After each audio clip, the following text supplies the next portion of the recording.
Julian Alvarez Barcelona এই লিগটার news কিন্তু এই সিজনের মাঝামাঝি থেকেই আমরা পাচ্ছি যে আলভারেজ বার্সেলোনায় চলে যেতে পারেন। আলভারেজ যে অ্যাথলেটিকো মাদ্রিদ ছাড়বেন এ ব্যাপারে খুব একটা সন্দেহের কিছু নাই। খোদ সিমিওনে ইঙ্গিতপূর্ণভাবে প্রেস কনফারেন্সে বলছেন যে ও বড় হয়েছে, এই ডিসিশনটা তো ও নিবে। আমার ধারণা সে মনে মনে ডিসিশন নিয়েও ফেলছে। রিপোর্ট বলতেছে যে জুলিয়ান আলভারেজ অলরেডি অ্যাথলেটিক করে জানায় দিচ্ছেন যে উনি কন্ট্রাক্ট রিনিউ করবেন না, নতুন কোনো দলে যাবেন। এবং সেখানে অনেকগুলো দলই আলোচনায় ছিল, পিএসজি ছিল, এসি মিলান ছিল, অনেকে আলোচনায় ছিল। কিন্তু মূলত বার্সেলোনা নিয়েই কথা বেশি হচ্ছিল। যদিও বার্সেলোনার টাকার সংকট, বার্সেলোনা $150 মিলিয়ন যেটা অ্যাথলেটিকো চাচ্ছে এত দিতে পারবে না। তারপরেও আজকে হঠাৎ করে জিনিসটা একটা বিস্ফোরণের মতো হচ্ছে। একের পর এক স্পেন বেস মিডিয়াগুলো নিউজ করা শুরু করছে যে যেকোনো সময় চুক্তি হয়ে যাবে, যেকোনো সময় চুক্তি হয়ে যাবে, কারণ বার্সেলোনা আসলে একটা প্যাকেজ রেডি করছে যেটা অ্যাটলেটিকোও মানবে এবং সেখানে বেশ কিছু বোনাস টোনাস দেওয়া হচ্ছে আলভারেজকে, যেটাতে আলভারেজও খুব খুশি। আর আলভারেজ এমনিতেই বার্সেলোনা নিয়ে খুব আগ্রহী। ডেকোর সঙ্গে সে নাকি অলরেডি ৩-৪ বার মিটিং করছে, ফ্লিকের সঙ্গেও ৩-৪ বার মিটিং হয়ে গেছে। এখন বার্সেলোনায় তার যাওয়া সময়ের ব্যাপার, অন্তত মিডিয়ার দাবি। সত্যি কিনা জানি না, জানার কোনো উপায়ও আমাদের এখানে বসে নাই। আমাদের এই মিডিয়ার দাবিই বলতে হবে। কিন্তু আমি আসলে বলতে চাই যে আলভারেজের বার্সেলোনায় যাওয়াটা কি খুব ভালো সিদ্ধান্ত হবে? মানে শুনে যেরকম আমাদের ভেতরে চনমন করে ওঠে যে বার্সেলোনা অ্যানাদার আর্জেন্টাইন ফরওয়ার্ড, সেই যুগ, আসলে কি তাই? নাকি এটা আলভারেজ এবং বার্সেলোনা দুজনের জন্যই ভয়ঙ্কর একটা ব্যাপার হইলেও হইতে পারে?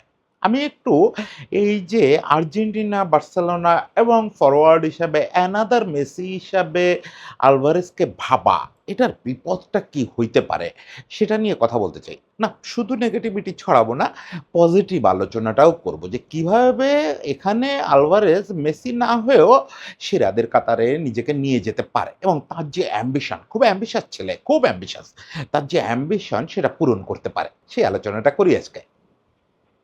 দেখেন, আলভারেজকে লোকে বলে ফিলোসোফার সিস্টেম, যে আলভারেজ যা ছোঁয় তাই ট্রফি হয়ে যায়। এই ছেলেটা বালক বয়সেই যেতে নাই হেন কোনো ট্রফি নাই। সে মাঠে থাকুক চাই নাই থাকুক, তার ভূমিকা যেমনই হোক, তার ক্যাবিনেটে কিন্তু অলরেডি দুনিয়ার সব গুরুত্বপূর্ণ ট্রফি আছে। সে জাতীয় দলের হয়ে ২টা কোপা জিতছে, একটা ফিনালসিমা জিতছে, একটা বড় ট্রফি জিতছে, মানে কি বিশ্বকাপ জিতছে। সে সিটির হয়ে ইউসিএল জিতছে, লিগ জিতছে, সবই জিতছে। কিন্তু সিটির হয়ে যখন জিতছে, ওইটা ঠিক আলভারেজের জেতাটা হয়নি। অবশ্যই আর্জেন্টিনার যে জয়গুলো, সেগুলো আলভারেজের বড় ভূমিকা সেখানে। মেসির সামনে থেকে সে দুর্দান্ত রোল প্লে করছে। ইনফ্যাক্ট লাউতারোর উপরে যে ভরসা শুরুতে স্কালোনি করতে চাইছিলেন, সেটা তো পরে আর করতে পারেন নাই। আলভারেজই কি ম্যান হয়ে উঠলো একসময় বক্সে বা বক্সের আশেপাশে। ফলে আর্জেন্টিনা ট্রফিগুলো সে একেবারে দাবি করতে পারে এগুলো আমার। কিন্তু ম্যানচেস্টারের দাবিতে তো একটু খটোমটো আছে। ওই খটোমটোটাই না তার অ্যাম্বিশন প্রমাণ করে এবং ওই খটোমটোর কারণে ম্যানচেস্টার ছাড়াটা। দেখেন, সে কিন্তু পেপের খুব প্রিয় পাত্র ছিল এবং মনে করা হচ্ছিল যে পেপ পরবর্তী ২-৩ মৌসুমে আলভারেজ কেন্দ্রিক দল সাজানো শুরু করবে। পেপও তো সবসময় কি ম্যান খোঁজেন। পেপ যেমন লাস্ট কয়েক বছর টিম সাজাইছেন রদ্রিরে কেন্দ্র করে, ডিফেন্সিভ মিডফিল্ডারে কেন্দ্র করে। হালার্ড সবচেয়ে বড় তারকা, কিন্তু রদ্রিরে কেন্দ্র করে। পেপ সবসময় কি ম্যান খোঁজেন। সেটাও অনেকেই মনে করতেছিল যে এই কি ম্যানটা একদিন আলভারেজ হলেও হতে পারে। না, আলভারেজ সেটার জন্য ওয়েট করে নাই। তার তো আসলে রেগুলার মাঠেই নামা হচ্ছিল না হালান্ডের কারণে। হালান্ডও পোচার স্ট্রাইকার হিসাবে খেলে। এখন পেপও ওই সময় তাকে খানিকটা পোচার স্ট্রাইকার হিসাবে খেলান। ফলে হালান্ডের কারণে সে প্রায়ই মাঠে জায়গা পায় না। এমন না যে হালান্ডের নিচে তাকে ওই যে ছোটবেলার মেসির মতো ফলস নাইন হিসাবে একটু জায়গা করে দেওয়া, দুজনকে প্রায়ই একসঙ্গে মাঠে রাখা, এটা পেপ খুব একটা করেনি। ফলে আলভারেজ বিশ্বকাপ জেতার পরপরই বিদায় বলে চলে গেছে, অ্যাথলেটিকোতে চলে গেছে। কেন? আমি ওখানে ১ নম্বর হব। যদিও গ্রিজমান আছে, কিন্তু আলভারেজ অ্যাথলেটিকোর যে প্রোফাইল আর আলভারেজ ততদিনে নিজের যে প্রোফাইল বানাইছে, তাতে আলভারেজ ১ নাম্বার। কিন্তু এই ১ নম্বরেও সে সন্তুষ্ট না। কারণ অ্যাথলেটিকো তো টিম করে সর্বোচ্চ লিগ ফাইট দেওয়ার জন্য। তাও ইদানিং লিগ ফাইট যদি হয় হবে, নাইলে নাই। মূলত খেলোয়াড় বেচাকেনার ব্যবসা অ্যাথলেটিকোর। সিমিওনে এই করে যাচ্ছে গত ১.৫-২ দশক ধরে। এখন ওইটাতে তো তার হবে না, তার তো আরো ট্রফি লাগবে, নিজে, নিজে ইউসিএল জেতা লাগবে, ওয়ান ম্যান শো করা লাগবে, তার ইনফ্যাক্ট মেসি হওয়া লাগবে। এই একটা অ্যাম্বিশন তার মধ্যে। সেটা পূরণ করতে গেলে তার বড় দলে যেতে হবে। বড় দল হিসেবে সবচেয়ে ভালো জায়গা তো বার্সেলোনা। কারণ আপনার যদি মেসিই হতে হয়, তাহলে মেসির বাড়ি গিয়েই মেসি হওয়া ভালো। মেসির বাড়িতে চলে যাওয়ার চেষ্টা করতেছে সে। এখানেই বিপদটা যে সে মেসি হতে চায় এবং সে বার্সেলোনায় যেতে চায়। ১ম কথা হচ্ছে বার্সেলোনা আর্জেন্টিনার রিলেশনটা ভালো না। কথাটা শুনে একটু চমকে উঠলেন? চমকে ওঠারই কথা। এই কথা ডিপলি যখন আমিও ভাবি, তখন ভাবি যে আসলে কিরকম একটা প্যারাডক্স দুনিয়ায় বসবাস করি। আর্জেন্টিনা, বার্সেলোনা, আর্জেন্টিনা, বার্সেলোনা জুটির মতো শোনায় না? যে আর্জেন্টিনা সাপোর্ট করলে সে বার্সেলোনা সাপোর্ট করবে। আর্জেন্টিনার সঙ্গে বার্সেলোনার খুব সুসম্পর্ক। আর্জেন্টিনার খেলোয়াড় মানেই বার্সেলোনার। আসলে কি? আসলে কি তাই? দুটো মাত্র খেলোয়াড় বার্সেলোনায় সত্যিকারের সাফল্য পাইছে আর্জেন্টাইন খেলোয়াড়। একটা তো আসলে তাদের বাইং না, একটা তো তাদের প্রোডাকশন। লিওনেল আন্দ্রেস মেসি, ওটা তো বার্সেলোনারই প্রোডাকশন। সে তারে তো আর্জেন্টাইন হিসেবে কোথাও দিয়ে কিনে আনে নাই। একটা মাত্র বাইং তাদের সফল হয়েছে আর্জেন্টিনার। সেটা হচ্ছে হ্যাভিয়ের মাসচেরানো। এছাড়া আর্জেন্টিনার জন্য, আর্জেন্টাইন খেলোয়াড়দের জন্য বার্সেলোনা একটা মরণ ফাঁদ। সবসময়, সবসময় একটা মরণ ফাঁদ। সেই আদি যুগ থেকে। আপনি যদি এই মধ্যযুগ থেকে হিসাব করেন, তাও আমাদের আর্জেন্টিনার সব লিজেন্ডরা, বেশিরভাগ লিজেন্ডরা ওখানে পায়ের পাড়া দিছেন। কিন্তু কাজের কাজ খুব একটা হয় নাই। ম্যারাডোনা থেকে দেখেন, ম্যারাডোনারে এক্কেবারে বিশ্ব রেকর্ড ট্রান্সফার ফি দিয়ে বার্সেলোনা কিনে নিয়ে গেল। কি হলো? ওখানে যাওয়ার পরে হেপাটাইটিস বি-তে আক্রান্ত, এই বিভিন্ন দলের সঙ্গে গ্যাঞ্জাম, ইনজুরি এসব করে মাঠে প্রায় নামতেছে না। ম্যানেজমেন্টের সঙ্গে ভয়াবহ গন্ডগোল। শেষ পর্যন্ত ১.৫ সিজনের মতো খেলে রাগারাগি করে ক্লাব ছেড়ে আসলো। ম্যারাডোনা যদি বার্সেলোনা তখন না ছাড়তেন, কে জানে হয়তো পরিণতি রিকলমের মতো হতো। ইউরোপ ক্যারিয়ারই শেষ হয়ে যায় কিনা এরকম একটা অবস্থা হয়েছিল তার। এরপরে রিকলমের নাম তো উচ্চারণ করে ফেললাম। রিকলমের চ্যাপ্টার তো আপনাদের মুখস্থ থাকার কথা। যে রিকলমে বিশ্বের সবচেয়ে বড় অ্যাট্রাকশন হিসাবে বার্সেলোনায় গেছিলেন। তারপরে ফনগাল আর মরিনহোর হাতে পড়ে সে একটি বিদিকিচ্ছিরি অবস্থা। শেষ পর্যন্ত নিজের কোচের সামনে গিয়ে এই যে ভেঙচি কেটে টপকে গিয়েও সেলিব্রেশন করলেন রিকলমে।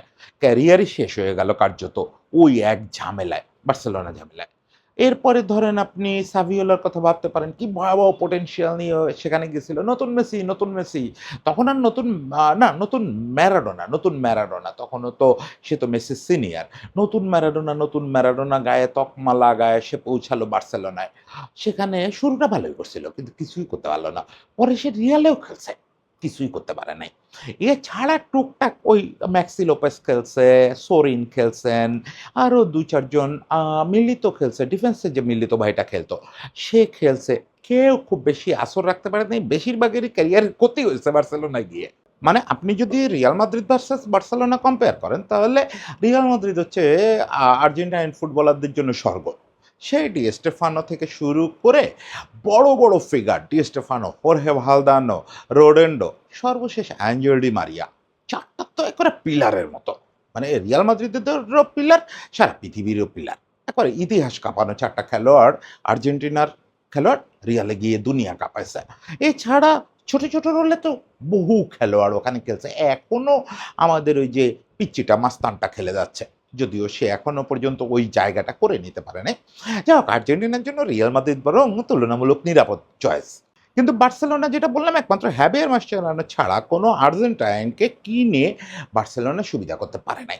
মেসির কথা তো ওই যে আলাদা, বক্সের বাইরে রাখলাম। কিন্তু তাই বলে আর্জেন্টাইনদের কাছে বার্সেলোনার আকর্ষণও কমে নাই। এটা দিনকে দিন বাড়তেই আছে, বাড়তেই আছে। কারণ ওই একটা যে লোক আর্জেন্টাইন মেসির হয়ে সাফল্য পেয়েছে, সেই সাফল্যটা এত, এত, এত বড় যে দুনিয়া সবকিছুরে ম্লান করে দিছে। সব ইতিহাস মুছে গেছে। সবাই মনে করে যে আর্জেন্টাইনদের শেষ গন্তব্য বার্সেলোনা। একটা মাত্র মানুষের কারণে। সেটা মেসি। ফলে সব ফরোয়ার্ডের আল্টিমেট স্বপ্ন হচ্ছে বার্সেলোনায় যাবো, আর্জেন্টাইন ফরোয়ার্ডদের, এবং মেসি হবো। আর আপনার অ্যাট্রিবিউটে যদি একটু মেসির সঙ্গে মিল থাকে, কোনো একটা দুটো অ্যাট্রিবিউটে, তাহলে তো আপনি সেই স্বপ্নটা দেখবেনই। যে কারণে আলভারেজ স্বপ্ন দেখতেছে। আপনি যদি আলভারেজের ২০২২ পরবর্তী আর্জেন্টিনায় খেলা দেখেন, দেখবেন যে তার ভিতরে মেসি হয়ে ওঠার আকাঙ্ক্ষা তার খেলায় প্রবল। এবং মেসি তাকে সেটা সুযোগ দিয়ে যথেষ্ট এনজয়ও করে। স্কালোনি আমার ধারণার ডাগআউটে বসে একটু মৃদু, মৃদু হাসেন যে ও তো মেসি হতে চায় এবং ওকে ওই জায়গাটা দেওয়া হয়। ইদানিং দেখবেন লাউতারো এবং আলভারেজ দুজনই প্রায় ম্যাচ খেলতেছে। লাউতারো হয়ে যায় মেইন স্ট্রাইকার নাম্বার 9। আলভারেজ কি রোল প্লে করে? প্রায় এনরিকের মেসি, মানে ফলস 9 বা ইয়ের শেষ দিকের মেসি, পেপের শেষ দিকের মেসি, ফলস 9 এর মতো একটা রোল প্লে করতে চায় আলভারেজ। কানেক্ট করে মিডফিল্ডের সঙ্গে, অ্যাটাক করে, নিজেই গোল করতে চায়, ক্রিয়েট করে খেলা। মানে সে অলরাউন্ডার হয়ে উঠতেছে। এবং আমি জানি যে ও যখন ইয়েতে ছিল, আর্জেন্টিনায় ছিল, রিভার প্লেটে ছিল, তখন কিন্তু ও আসলে মেসি স্টাইল খেলোয়াড়ই ছিল। মানে নাম্বার 10 ঠিক না, নাম্বার 9 ও না, একটা হাইব্রিড ক্যারেক্টার। ওই যেটাকে আমরা ফলস 9 বলি। একটা হাইব্রিড ক্যারেক্টারই ছিল। এবং সে আসলে মেসি, নেক্সট মেসি হিসাবে নিজেরে ভাবতে পছন্দ করে সবসময়। কিন্তু যেহেতু মেসির সঙ্গে মানায় নিতে হয়েছে, তাই আউট অ্যান্ড আউট স্ট্রাইকার 9 হিসাবে বেশ কিছুদিন মানায় নিছে। পরে যেই স্পেস পাচ্ছে এখন, এখন সে লাউতারোরে 9 দিয়ে সে কিন্তু মেসির, পুরনো মেসির রোল প্লে করার চেষ্টা করতেছে। তাহলে আমরা এরকম একটা দিবা স্বপ্ন দেখতেই পারি যে বার্সেলোনায় যাচ্ছে জুলিয়ান আলভারেজ, যে কিনা ফলস নাইনে খেলতে সবচেয়ে পছন্দ করে। মেসির ওই অ্যাট্রিবিউটটা তার মধ্যে আছে। গোল করতে পছন্দ করে, খেলা একটু তৈরি করতে পছন্দ করে, মিডফিল্ডের সঙ্গে কানেক্ট করতে পছন্দ করে। তাহলে তো খুবই ভালো। নিচে দানি ওলমো থাকবে, গাভি থাকবে, পেদ্রি থাকবে। What a combination! এর উপরে ইয়ে থাকবে, জুলিয়ান আলভারেজ থাকবে, রাফিনা, ইয়ামাল। এই ইয়ামালের নামটা আসা মাত্রই আপনি বুঝবেন যে where is the crisis, where is the crisis. এই যে ইয়ামাল আর আলভারেজ, মানে মেসি 2 এক টিমে খেলতে পারে না। এটা সম্ভব না। ফ্লিক আসলে কোন আলভারেজকে কিনতে চাচ্ছেন? ফ্লিক কিনতে চাচ্ছেন অ্যাটলেটিকো মাদ্রিদের স্ট্রাইকার আলভারেজকে, বা সিটির স্ট্রাইকার আলভারেজকে। যে কিনা আসলে গ্রিজমান, লেভানডস্কি এরকম বক্সে থাকা স্ট্রাইকার। ফ্লিকের এই যে এখনকার যে খেলার স্টাইল, বা ফ্লিকের চিরকালের যে খেলার স্টাইল, সেটা হচ্ছে যে তার টিমে একজন ওই বক্সে থাকা স্ট্রাইকার লাগে। প্রায় প্রচার, প্রায় প্রচার। যদিও তাকে প্রেসিং করতে হয়, যেহেতু হাই লাইনে খেলেন ফ্লিক, তাকে প্রেসিং করতে হয়, সবই ঠিক আছে। কিন্তু প্রায় প্রচার টাইপের একটা স্ট্রাইকার লাগে। এই প্রায় প্রচার হিসাবে লেভানডস্কির বিকল্প হিসাবে ফ্লিক তাকে চাচ্ছেন। ফ্লিক তাকে আরেকটা ইয়ামাল বা মেসি 2-0 হিসাবে চাচ্ছেন না। কোনো কারণই নাই সেটা চাওয়ার। তাহলে ইয়ামাল আর মেসি একসঙ্গে মাঠে খেলতে পারবে না। আপনি দৃশ্যটা কল্পনা করে দেখেন। পেছনে আমি ধরে নিলাম কথার কথা, যদিও ওই ডিফেন্স লাইন ফ্লিক পছন্দ করেন না। ওই মিডফিল্ড, সরি, ওই মিডফিল্ডটা ফ্লিক পছন্দ করেন না, যে মিডফিল্ড পুরোটাই ক্রিয়েটিভ। ওলমো, গাভি এবং পেদ্রি। এটা যদি হয় মিডফিল্ড, এখানে আবার ডিফেন্সিভ মিডফিল্ড থাকে না। এইজন্য দেখবেন যে একটা নতুন ছেলেকে ট্রাই করতেছেন ফ্লিক। ছেলেটার নাম বার্নলে সম্ভবত। এই ছেলেটাকে উনি বুস্কেট বানানোর চেষ্টা করতেছেন। যাই হোক, মিডফিল্ডের দুশ্চিন্তা তো আলাদা দুশ্চিন্তা, বা দুশ্চিন্তা না, মিডফিল্ডের রণকৌশল তো আলাদা কৌশল। কিন্তু সামনের দিকে যদি আপনি তাকান, তাহলে দুপাশে কে? দুপাশে খেলতেছে ইয়ামাল আর রাফিনা। তারা কি প্রথাগত উইঙ্গার? মোটেও না। ২ জনই ভেতরে ঢোকে। ২ জনই কাট করে ভেতরে ঢোকে, খেলা তৈরি করে।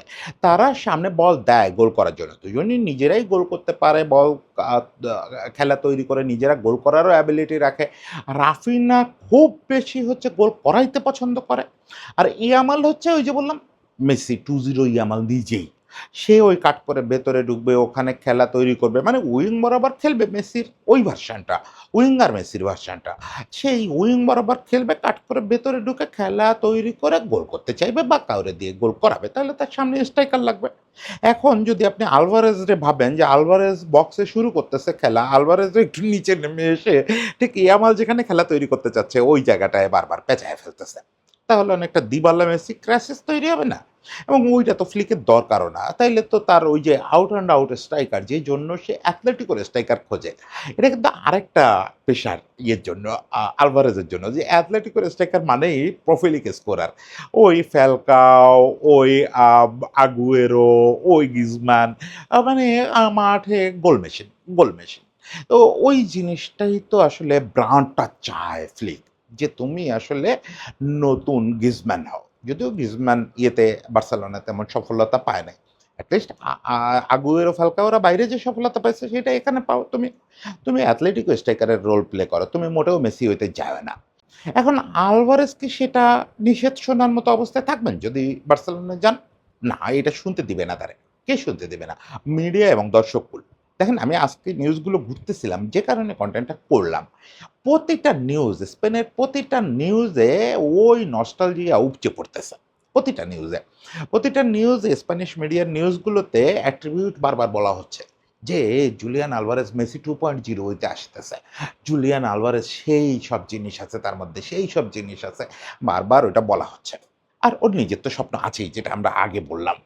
ফলে এই যে প্রবল মিডিয়া হাইপ, মানুষের প্রত্যাশা, আর্জেন্টিনা থেকে আসা একজন ফলস নাইন, এ নিয়ে সারা পৃথিবী তো চেয়ে থাকবে তার ভেতরে মেসি দেখার জন্য। ফলে তাকে ওই যে একদিকে ফ্লিকের চাওয়া থাকবে যে তুমি অ্যাথলেটিকোর যে ট্র্যাডিশনাল স্ট্রাইকার সেই হিসাবে আমরা সার্ভিস দাও। আর একদিকে পৃথিবীর যে রোমান্টিসিজমের চাওয়া, এই চাওয়া থাকবে তুমি মেসি হও। এর ভিতর থেকে আলভারেজ মেসি হইতে চাইবে। সেক্ষেত্রে ক্লাসটা এমন হইতে পারে আলভারেজকে বসে যেতে হবে। আলভারেজকে হয়তো ফ্লিক গিয়ে বলবেন যে হচ্ছে আমার বুড়ো লেভানডোভস্কি ভালো, তুমি আমার জায়গা নষ্ট করতেছো। তুমি আমার ইয়ামালেরও খেলা নষ্ট করতেছো, নিজেও গোল করতে পারতেছো না। যাও বেটা, ব্যাটারে রহো। যদি সেটা হয় আলভারেজের জন্য ভয়াবহ বিপদ। আমি বলতেছি যে আলভারেজ তার জীবনের সবচেয়ে ক্রুশিয়াল সময়ে দাঁড়ায় আছেন। আলভারেজ যদি খুব কি বলবো মোহহীন চিন্তা করতেন তাহলে বার্সেলোনাকে উনি বেছে নিতেন না। এই যে বার্সেলোনা এই টিমে গিয়ে তার পক্ষে মেসি হওয়া সম্ভব না। এখানে মেসি আরেকটা মেসির জায়গা নাই। ফলে এখানে গিয়ে সে যে স্বপ্ন দেখে সে কোনো একটা টিমকে একা ওই ইউসিএল জেতানোর ওই গৌরবটা বোধ করবে। ইউসিএল ট্রফিটা নিজের হাতের নিচে নিয়ে ছবি তুলবে। আজকাল তো ছেলেপেলে পায়ের নিচে নিয়েও ছবি তোলে। যাই হোক নিজের করে ছবি তুলবে। ওই জিনিসটা না বার্সেলোনা ওই স্পেসটা তাকে দেওয়ার মতো অবস্থায় নাই এখন। তাকে তার জুনিয়র ইয়ামালের আধিপত্য মেনে নিতে হবে। মেনে নিয়ে বক্সে ইয়ামালের হয়ে সার্ভিস দিতে হবে। যদি বার্সেলোনা যেতে চায়, বার্সেলোনা যায় সে। যে সিদ্ধান্ত সে নিয়ে ফেলছে বলেই জানা যাচ্ছে। কিন্তু এটা আসলে তার জন্য খুব বুদ্ধিমানের সিদ্ধান্ত না। আর যদি নিয়েই ফেলে তাহলে তার নিজেকে সংযত করতে হবে। তাহলে তার অন্তত বার্সেলোনা অধ্যায়টা সফল করতে হলে মেসি হওয়ার স্বপ্নটা বাদ দিতে হবে। আপাতত তার মেসি হওয়া হচ্ছে না। বার্সেলোনায় পৌঁছায় গেলে তাকে হয় বেঞ্চ বেছে নিতে হবে, নতুবা তাকে আসলে ফ্লিক এবং ইয়ামালের কথা মতো বক্সে দাঁড়ায় থাকতে হবে। বক্সের আশেপাশেই ছোটাছুটি করতে হবে। মেসি হওয়ার তেমন কোনো সুযোগ বার্সেলোনায় নাই। সে চেষ্টা করলে আরেকটা ট্র্যাজেডি দেখতে পারি আমরা। আরেকটা আর্জেন্টাইন ট্র্যাজেডি ইন বার্সেলোনা লেখা হতে পারে। যেটা আসলে আমরা চাই না। আমরা চাই আলভারেজ মেসি পরবর্তী যুগে সত্যিই আর্জেন্টিনার লিডার হয়ে উঠুক। সেটার জন্য তার কোনো একটা ইউরোপিয়ান জায়ান্টে ওই রোলটা ওরকম লিডারশিপ রোলটাও থাকা উচিত। তার জন্য খুবই ভালো হতো বার্সেলোনা ছাড়া অন্য কোনো গন্তব্য বেছে নিলে। যেটা আমি মনে করি খুব ভালো হতো যদি সে পিএসজি বেছে নিত। পিএসজি তার ওই স্ট্যাটাস কাটায় উঠছে এনরিকের হাত ধরেই। পিএসজি এখন বড় দল হয়ে উঠছে। ফলে পিএসজি তার জন্য ভালো গন্তব্যই হতো। ওখানে সে সুন্দর করে খেলতে পারতো। অন্য যেকোনো দল হতে পারত। বার্সেলোনা তার জন্য এমনিতেই আমি সিঁদুরে মেঘে আগুন দেখি। আমি ইয়ে বার্সেলোনায় আর কোনো আর্জেন্টাইন তারকা যাওয়াটা পছন্দ করি না হিস্ট্রির কারণে। ওই যে যেটা বারবার বলতেছি যে মেসিকে যখন বার্সেলোনার দৃষ্টি দিয়ে দেখি তখন আমি আর্জেন্টাইন হিসাবে ভাবি না। ওটা তাদের প্রোডাক্ট, তাদের হয়ে ভালো খেলছে, বিশ্ব জয় করছে। কিন্তু কোনো আর্জেন্টাইন ওখানে গিয়ে ভালো করে না। হিস্ট্রি নাই। এইটা একটা ভয়। আর দ্বিতীয়ত হচ্ছে বর্তমান ফ্লিকের সিস্টেমে আসলে আলভারেজ যা হতে চায় তা হওয়া খুব কঠিন। ফলে শঙ্কার মধ্যে আছি। আলভারেজদের প্রচণ্ড ভক্ত হিসাবে খুব শঙ্কার মধ্যে আছি। তবে আমার ধারণা শেষ পর্যন্ত ছেলেটা অ্যাম্বিশনের পাশাপাশি মাথাটাও কাজে লাগাবে। সে বুঝবে যে তাকে আগে টিকতে হবে। তারপরে মেসি হতে হবে। আগে যদি সে বার্সেলোনার হয়ে একটা সুয়ারেজীয় কীর্তি করে ফেলে, একটা সিজনে গোল্ডেন শুটও জিতে ফেলে, তখন তাকে নিশ্চয়ই ওই স্পেস দেওয়ার জন্য বার্সেলোনা বা অন্য কোনো দলও রাজি হবে। সেই প্রত্যাশা রইল। মাকড়সা, সাবধানে থাকবেন, একই সঙ্গে নিজের সেরাটা দেখাবেন। সবার জন্য শুভেচ্ছা।